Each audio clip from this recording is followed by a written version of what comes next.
1 বছরের আরহান এবং 2.5 বছরের আদিহা একই বেড়ে 2 ভাই বোন হামে আক্রান্ত।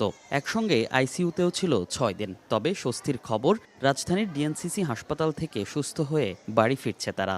আমরা আসছিলাম নারায়ণগঞ্জ থেকে আর কি। পরে আমরা সংক্রমণ ব্যাধি হসপিটালে গেছি, ওখানে সিট পাই না, পরে এখানে দিছি। এখানে আইসিইউর মধ্যে ছিলাম 6 দিন। কালকে নিচে নামাই দিছে, আজকে আমাদেরকে ছুটি দিচ্ছে আর কি।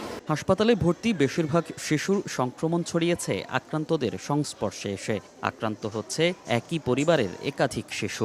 ঠান্ডা, জ্বর, কাশি এই রোগ দেখা দিছে, পরে হাসপাতাল নিয়ে গেছিলাম। জ্বর কমে নেই, 105-4 জ্বর ছিল। 3 দিনের দিন এখানে এসে ভর্তি হয়েছি। জ্বর নিয়ে গায়ে একটু র্যাশ ছিল। ভর্তি আছে 6 দিন ধরে, আলহামদুলিল্লাহ এখন আমার বাচ্চা সুস্থ হয়েছে। চিকিৎসকরা বলছেন, হাম অন্য যে কোনো সংক্রামক ব্যাধি থেকে দ্রুত ছড়ায়। ঘন বসতির কারণে রাজধানী ঢাকা সংক্রমণের উচ্চ ঝুঁকিতে বলেও জানান তিনি। হাম হচ্ছে ভয়াবহ একটা সংক্রামক ব্যাধি। হার্ড ইমিউনিটি কমে যাওয়াতে এক জায়গায় যদি হয়, দেখা যায় যে বিশাল একটা জনসংখ্যা নিয়ে হয়ে যাচ্ছে।